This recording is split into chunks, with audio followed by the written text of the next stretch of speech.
आप कोई भी साधना करते हैं तो सबसे पहले आपको यह देखना है कि आप यह साधना के लिए उचित है। अगर हाँ है तभी वो साधना करें, अन्यथा वह साधना छोड़ दीजिए।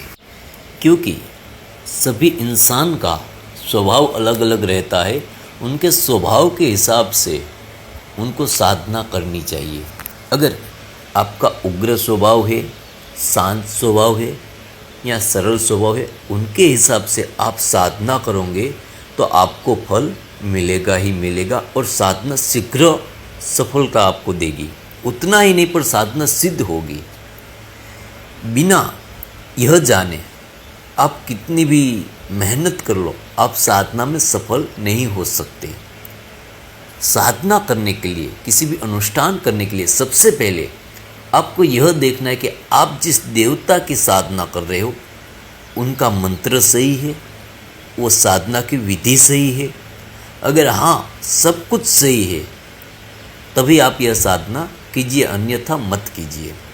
सबसे पहले आपको जिस देवता का आपके पास मंत्र है, चाहे किसी भी देवी का हो, किसी भी देव का हो, भूत का हो, पिशाच का हो, यक्ष का हो, यक्षिणी का हो या कर्ण पिशाचिनी का हो, किसी भी देवता, किसी भी देव तत्व का आपके पास मंत्र है, वो मंत्र सबसे पहले कौन सा मंत्र है वो देखिए। वैदिक मंत्र है, बीज मंत्र है या साबर मंत्र है। फिर उसमें यह बात देखिए कि यह मंत्र पूरी तरह से पूर्ण मंत्र है या अधूरा है। आधे अधूरे मंत्र से कभी साधना सिद्ध नहीं हो सकती। यह दो बात आपने देख ली। पहली कि कौन सा मंत्र है, बीज मंत्र है, वैदिक मंत्र है या फिर साबर मंत्र है। दूसरी बात, यह मंत्र पूर्ण है या आधा अधूरा है। यह बात दोनों आपने देख ली। उसके बाद आपको देखना है उसकी विधि।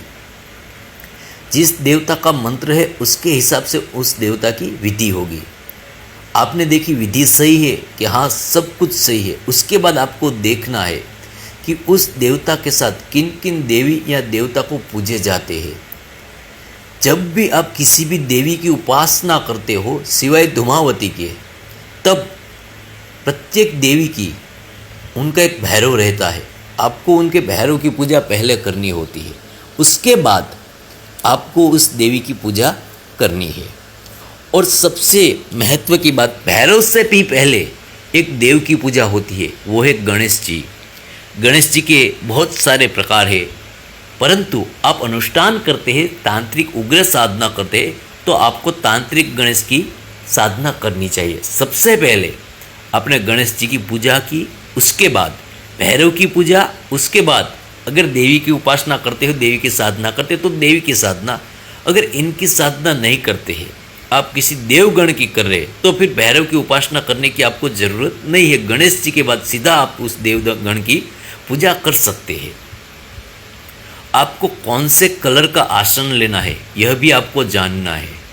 उसके अलावा आपको कौन से कलर का कपड़े पहनना है, किस दिशा में आपको बैठना है, क्या क्या भोग लगाना है, और सबसे महत्वपूर्ण बात, साधना का प्रारंभ कब करना है, कौन सी तिथि से करना है, कौन से दिन से करना है।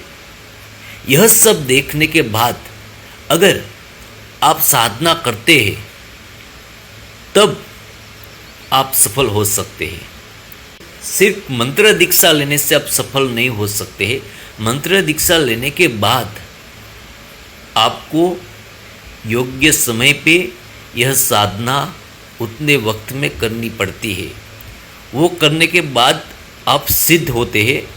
वो करने के बाद आपको मंत्र की सिद्धि प्राप्त होती है, अन्यथा नहीं होती। इसलिए जब भी आपको किसी भी देव का या देवी का अनुष्ठान करना हो, साधना करनी हो, सिद्धि प्राप्त करनी हो, तो सबसे पहले ये सब बातें आपको देखनी अवश्य चाहिए।